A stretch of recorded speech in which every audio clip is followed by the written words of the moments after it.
Saudara, akibat terbatasnya stasiun pengisian bahan bakar atau SPBU di Kabupaten Aceh Jaya menyebabkan puluhan kendaraan terpaksa mengantri hingga berjam-jam.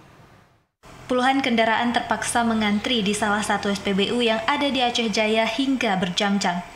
Kejadian ini sudah terjadi sejak sepekan terakhir diduga akibat keterbatasan SPBU di daerah itu. Akibat antrian panjang ini, pemilik kendaraan dan supir mobil angkutan umum mengeluh lantaran tersendatnya pekerjaan mereka.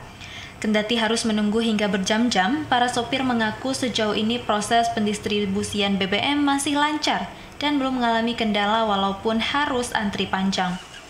Salah satu sopir travel, Henry, mengatakan, untuk antrian BBM khusus biosolar bukan hanya terjadi di wilayah kawasan Calang, Kabupaten Aceh Jaya, tetapi juga sejumlah SPBU yang ada di wilayah barat selatan Aceh. Harapannya, yang kedepannya lebih bagus lagi.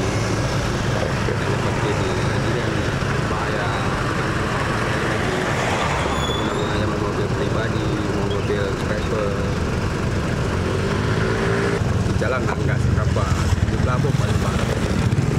Pelabuhan yang barangkali di Jembes, di Suaraya, di Jalan Manero, Kota Padang.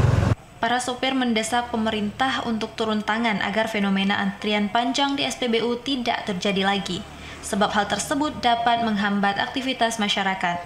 Dari Aceh Jaya, Musliadi, TVRI Aceh melaporkan.